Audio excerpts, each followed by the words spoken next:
Boa noite a todos e a todas.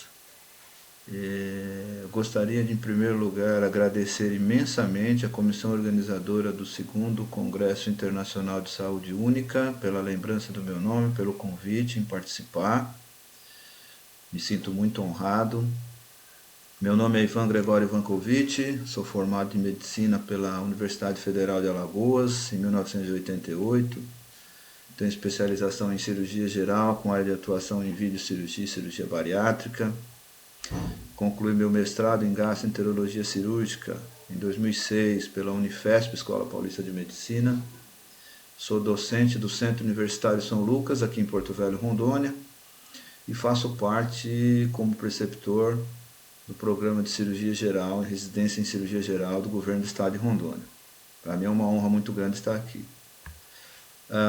Nós vamos abordar o tema de cirurgia bariátrica, né, que é o método cirúrgico, é o nome dado ao método cirúrgico para o tratamento da obesidade severa, e o nome bariátrica ele começou a surgir em 1960, né, e deriva do grego baros, peso, e atros, aquele que cuida, o médico que trata. Então, se somando essas duas palavras, baros e átricos, e atros, se surgiu o termo cirurgia bariátrica. Falando um pouquinho de obesidade, a obesidade é uma doença crônica, né, caracterizada pelo excesso de gordura corporal que causa um prejuízo à saúde do indivíduo.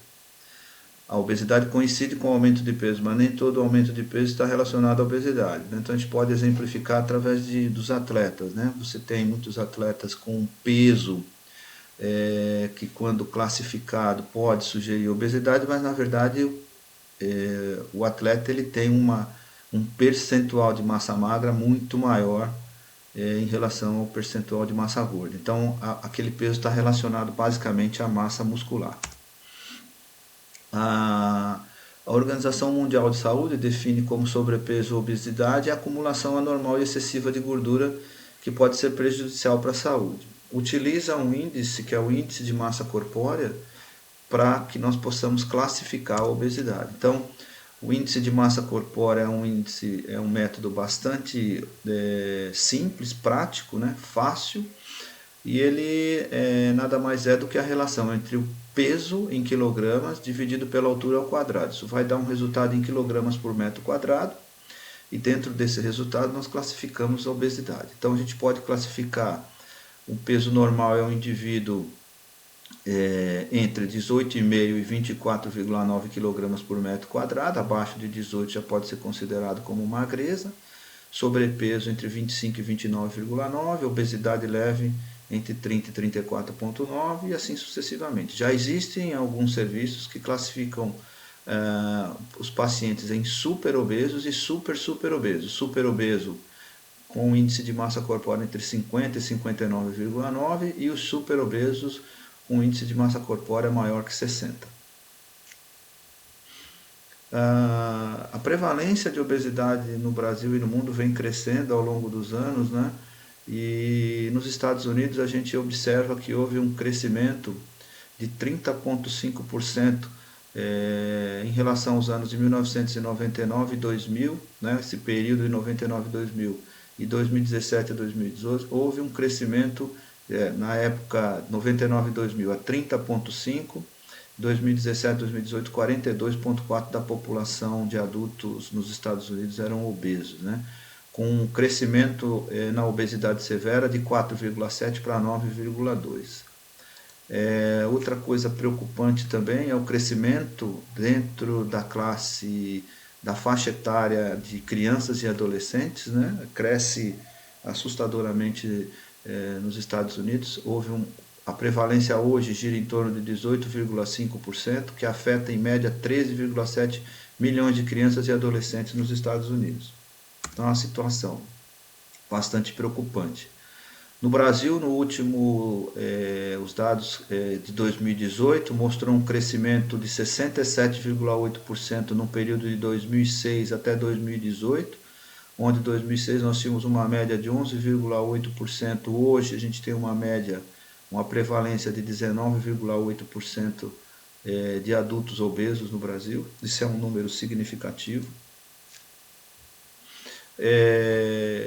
Esse também estudo é uma avaliação de prevalência no Brasil por estado, né? Mostrou uma prevalência de 15,7% em São Luís, no Maranhão, e 23% em Manaus. São as taxas menores e maiores, respectivamente, de obesidade no Brasil.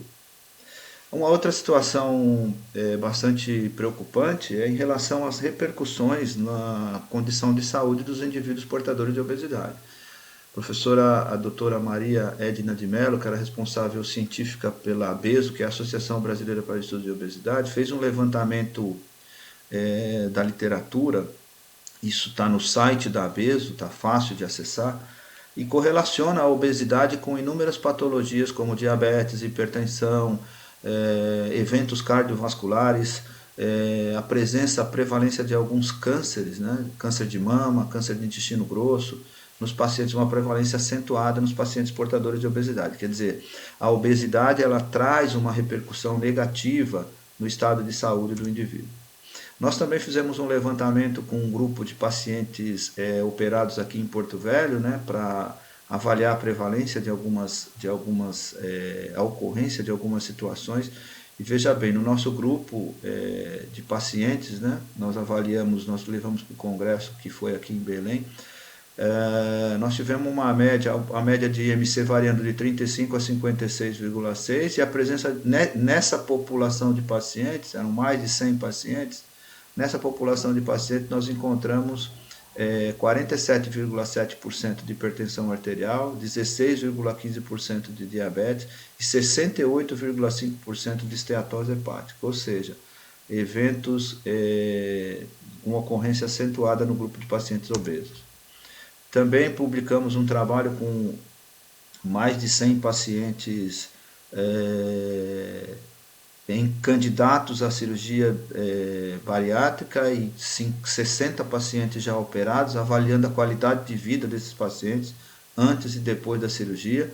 E esse estudo mostrou que a qualidade de vida, nós aplicamos um questionário já validado pela OMS para a língua portuguesa, e esse trabalho mostrou que a qualidade de vida ela é pior no grupo de pacientes obesos do que naqueles pacientes já operados.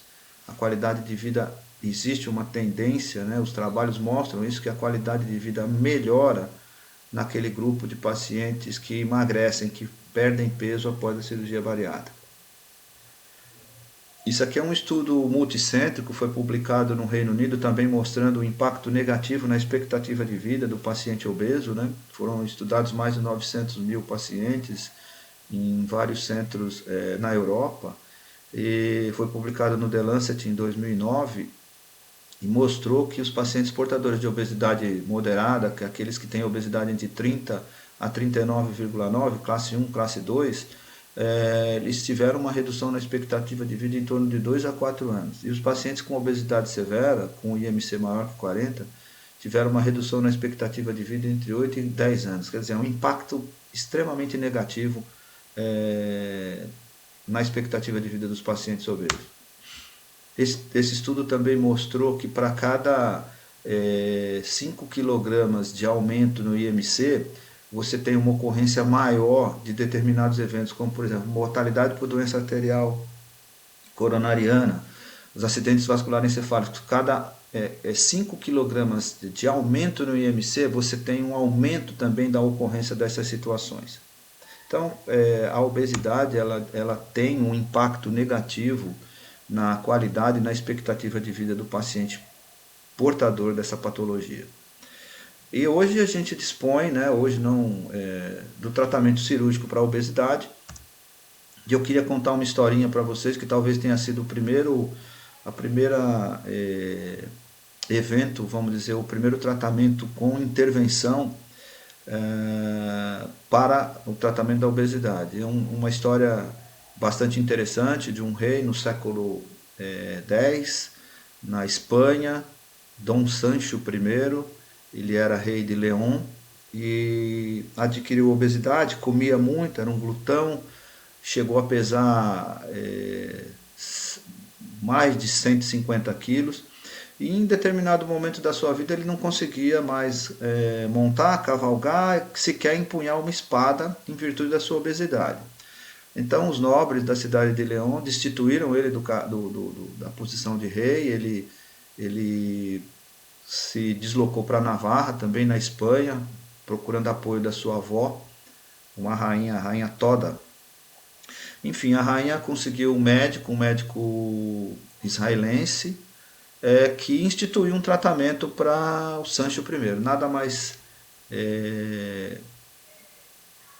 diria até bizarro, mas o tratamento foi costurar a boca de Sancho e alimentá-lo com uma solução líquida durante longos meses.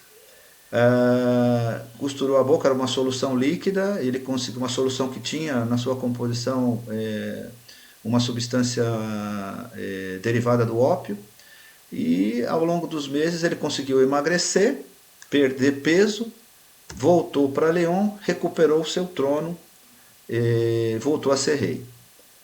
Então esse está publicado num trabalho, num artigo da doutora Amélia Tavares, na Acta Cirúrgica Portuguesa, acessível, conta a história da cirurgia bariátrica, é uma história bastante interessante.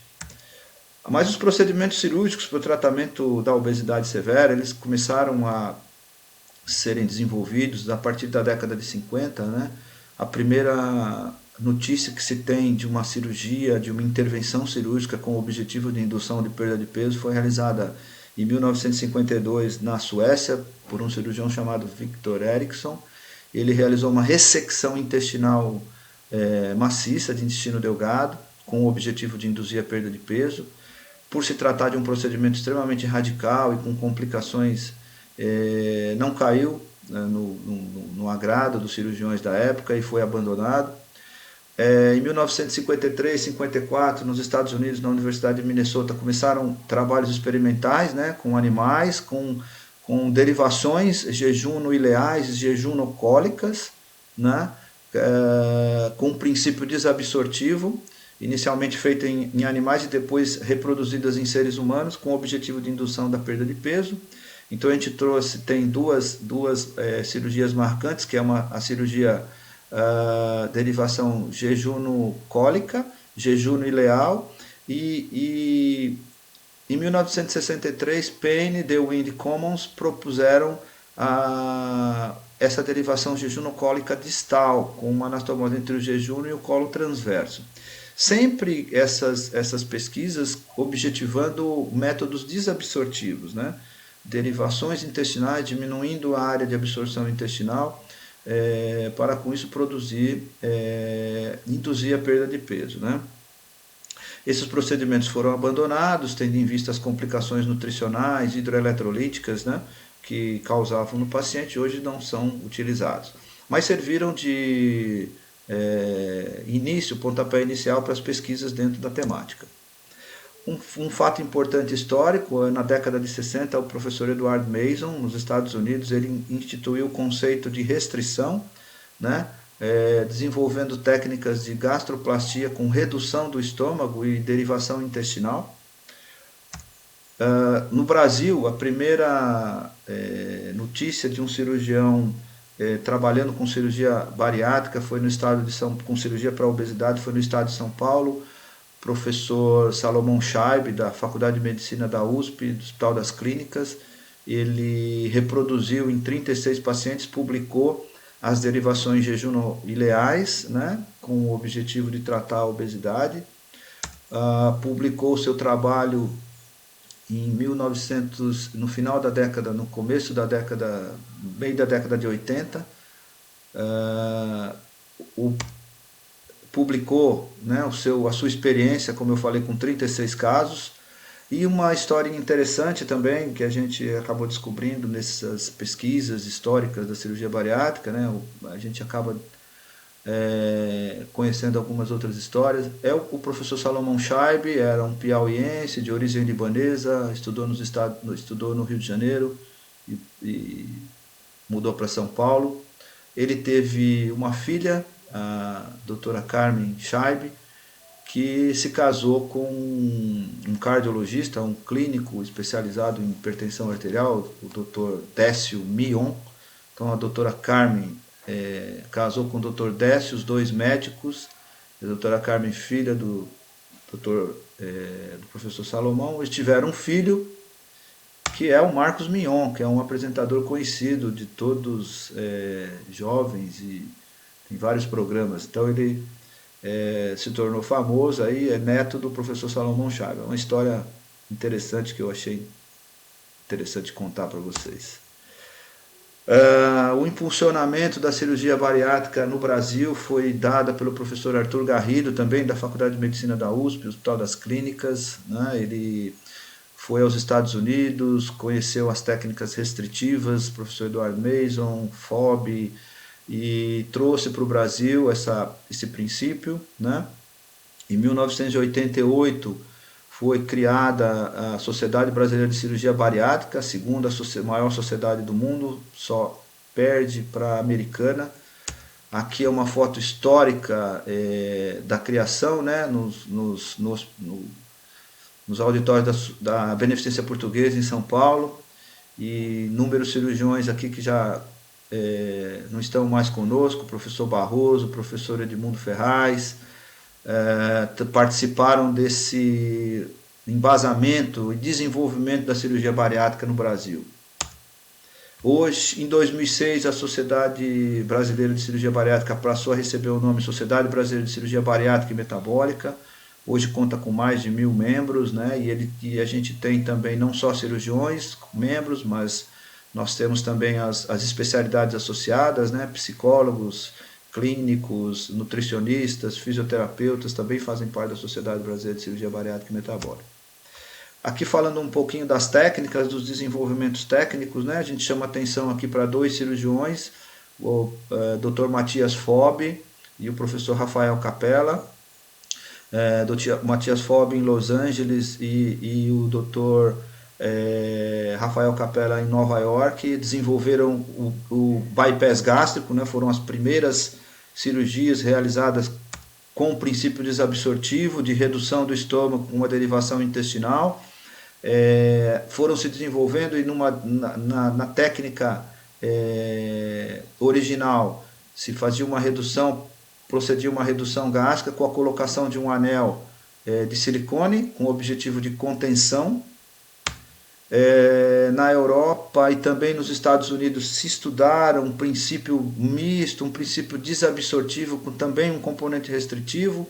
Na Itália, o professor Nicola Scopinaro propôs a cirurgia derivação biliopancreática de Scopinaro, e no final da década de 80, de 90, o professor Doug Hess propôs uma modificação na derivação biliopancreática de Scopinaro, que a gente mostra aqui para vocês. Essa é a cirurgia original de Scopinaro, onde se realizava uma gastrectomia horizontal com uma gastroenteroanastomose, uma enteroenteroanastomose, uma enteroentero a 50 centímetros da válvula iliocecal. Essa técnica é uma técnica que causa algumas complicações, como desnutrição proteico-calórica, diarreia, síndrome de dumping. E considerando essas complicações, o Doug Hess propôs que ao invés de se realizasse a gastrectomia horizontal, se fizesse uma gastrectomia vertical, para com isso preservar o pyloro, favorecendo assim um retardo no esvaziamento gástrico e com isso tentar melhorar a síndrome de dumping e a diarreia. Em 1993, Itgrove e Clark propuseram a cirurgia de bypass, originalmente de Capella, Fob Capella, por videolaparoscopia, e criaram um bypass gástrico com Y de Roux, realizaram a cirurgia, o procedimento por videolaparoscopia. E em 2003, o professor Michel Gagné, que é um canadense que trabalha nos Estados Unidos, ele propôs uma técnica, né? Ele opera muito super obeso, então ele propôs uma técnica que hoje a gente chama de gastrectomia vertical ou sleeve gastrectomy, onde ele realizava como primeiro tempo do duodenal switch, aguardava alguns meses e depois realizava a derivação intestinal. Ele começou a observar que os resultados só com a gastrectomia vertical estavam sendo tão bons quanto os do bypass, né? Então ele propôs que só realizasse a gastrectomia vertical única para o tratamento da obesidade. Então, o que era um duodenal switch, onde você realiza uma gastrectomia vertical e procede uma derivação intestinal Y de Roux, ele propunha uma técnica somente com a gastrectomia vertical. Num segundo tempo realizaria a derivação, mas ele começou a observar que os pacientes perdiam peso satisfatoriamente e deixou de realizar essa segunda etapa, e com isso se criou o que a gente hoje chama de sleeve, ou gastrectomia vertical. O Brasil é o segundo colocado no ranking mundial de cirurgias bariátricas, só está atrás apenas dos Estados Unidos. Aqui é um dado publicado pela Sociedade Brasileira de Cirurgia Bariátrica em 2018, com dados do DataSUS, né? Nós, num período de 2011 a 2018, realizamos 424 mil cirurgias, houve um crescimento de 84,73%. Pode parecer muito, mas na verdade nós estamos operando apenas 0,47% da população elegível. Considerando aquele dado inicial de 19,8% da população de adultos brasileiros tem obesidade, nós estaríamos falando de uma população de 13 milhões de habitantes. Então nós operamos 424 mil, nós estamos operando 0,47%. Então é pouco em relação ao que a gente tem no Brasil de obesos elegíveis para cirurgia. Nós temos no Brasil dois documentos balizadores em relação ao tratamento cirúrgico da obesidade, né, que é a resolução do Conselho Federal de Medicina 2131 de 2015 e o consenso bariátrico multissocietário da Sociedade Brasileira de Cirurgia Bariátrica e Metabólica. Bom, em relação à indicação, né, as indicações do tratamento cirúrgico, considerando o que a resolução do Conselho Federal de Medicina determina, nós basicamente avaliamos o índice de massa corpórea, a idade e o tempo da doença. Em relação ao índice de massa corpórea, os pacientes, aqueles pacientes obesos portadores de IMC maior ou igual a 40 kg por metro quadrado já tem indicação da cirurgia. Os pacientes com IMC entre 35 e 39,9, eles podem ter indicação desde que apresentam uma comorbidade associada, ou seja, uma situação que possa ser agravada ou causada pela obesidade. Em relação à idade, o consenso pacientes entre 18 e 65 anos, podem ser operados sem restrição nenhuma, mas também não se nega ou não é proibitivo operar pacientes entre 16 e 18, abaixo de 16 e acima de 65 anos. Primeiro precisa haver um consenso entre a família, a equipe multidisciplinar, o risco cirúrgico, né? Ser um risco cirúrgico compatível, né? Nós podemos operar tanto pacientes menores, abaixo de 18, 16 anos, como pacientes acima de 65 anos. Em relação ao tempo da doença, a resolução define que a obesidade tem que estar estabelecida conforme os critérios acima de indicação, com tratamento clínico prévio insatisfatório de pelo menos 2 anos. Ou seja, o paciente precisa caracterizar uma intratabilidade clínica, ou seja, um tratamento por pelo menos 2 anos. A situação, por exemplo, pacientes com IMC acima de 50 ou com doenças crônicas graves, né, essa exigência dos 2 anos pode ser questionada ou suprimida. Aqui eu estou trazendo para vocês a resolução 2131 de 2015 com a relação de comorbidades, o que eles correlacionam como comorbidezes, né? Então a gente tem o diabetes, a apneia do sono, hipertensão arterial, dislipidemia, doenças cardiovasculares, esteatose hepática. Então todas essas situações, pacientes portadores de IMC de 35 e 39,9, com alguma dessas situações, eles são candidatos a receber o tratamento cirúrgico da obesidade. A resolução 2131 também reconhece essas 4 técnicas como eficazes e eficientes para o tratamento da obesidade severa: o bypass gástrico, a gastrectomia vertical, a banda gástrica ajustável, do duodenal switch. A banda gástrica praticamente não se faz mais aqui no Brasil, né? Não tenho conhecimento de algum cirurgião que venha fazendo a banda gástrica. A sociedade, a resolução também reconhece o balão intragástrico como um método, mas um método mais coadjuvante de auxílio no tratamento da obesidade, mas não como efetivamente método de tratamento.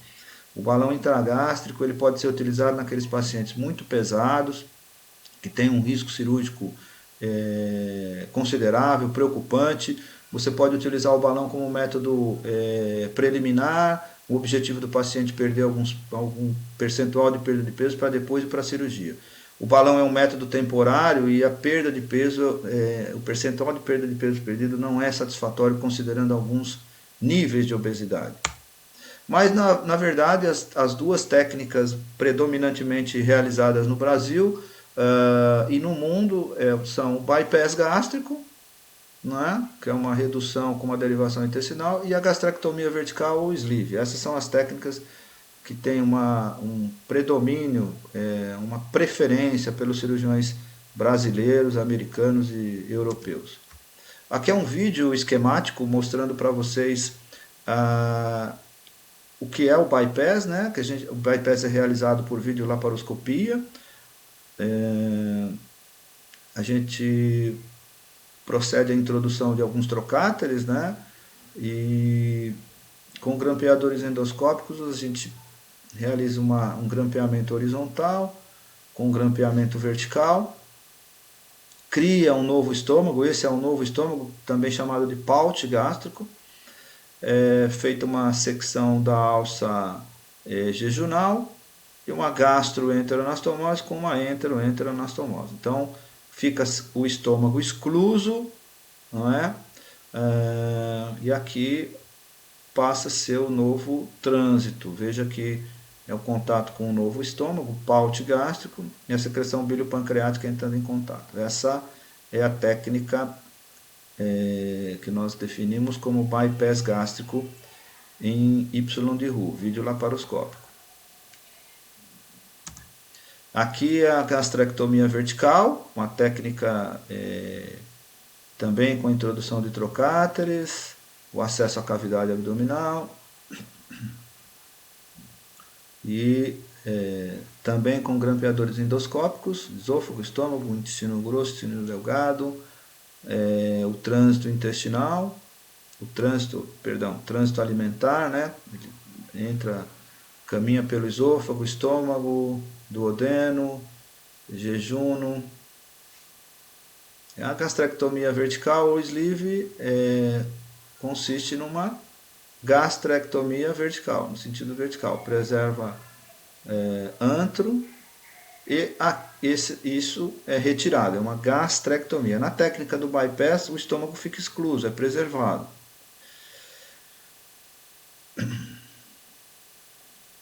O trânsito passa a ser assim. São essas duas técnicas. Eu fui informado que haveria um grande número de participantes na graduação, né, na medicina. Eu trouxe um vídeo apenas para ilustrar como que é realizado, né, a confecção do pouch gástrico através de videolaparoscopia. Deixa eu ver se eu consigo adiantar. Aqui nós estamos dissecando o ângulo de His. Muito cuidado para não causar nenhuma lesão de baço, de estômago. Isso aí vai ser uma referência nossa depois em relação ao grampeamento vertical, né? Buscar essa gazinha.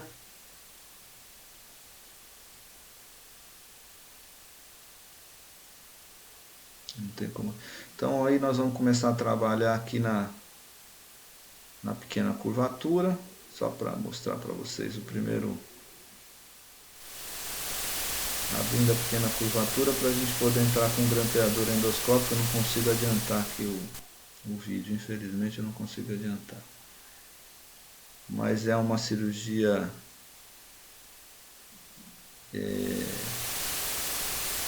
muito boa de se fazer, com um resultado muito bom. É assim que funciona. Vou tentar abrir aqui a pequena curvatura para a gente poder entrar com o grampeador. Eu acho que se for passar o vídeo todo nós vamos perder um pouquinho de tempo. Então vou adiantar. Então depois da confecção do pouch, aqui é o pouch gástrico já confeccionado. Nós vamos fazer a gastroenteroanastomose. Vejam bem, o estômago fica bem reduzido, né? Um pouch que a gente imagine fique com 4 a 6 centímetros. Então é como eu falei, como eu fui informado que haveria alguns alunos da graduação participando do evento, eu quis mostrar como é factível, né? A realização da gastroenterose. Olha lá o pouch, veja só como ele fica pequenininho, o estômago, né? A gente abriu a alça, vai abrir aqui o pouch, tem uma sonda de Fouché 32 frente, calibrando ali o pouch, e com o grampeador endoscópico, a gente introduz na alça, e introduz no pouch. Então aquela imagem, aquele vídeo esquemático que vocês viram, isso aqui é a gastroenteroanastomose que nós estamos fazendo. Então o grampeador entra no estômago, a gente fecha, né? Aí uma calibragem de 3 centímetros. Alguns cirurgiões podem fazer um pouquinho menos, e realiza o grampeamento. Então nós estamos aqui o pouch gástrico, o pequeno estômago, né, com a alça jejunal. Vamos disparar o grampeador e confeccionar uma gastroenteroanastomose. Espera-se alguns segundos, ó, já está correndo o grampeador.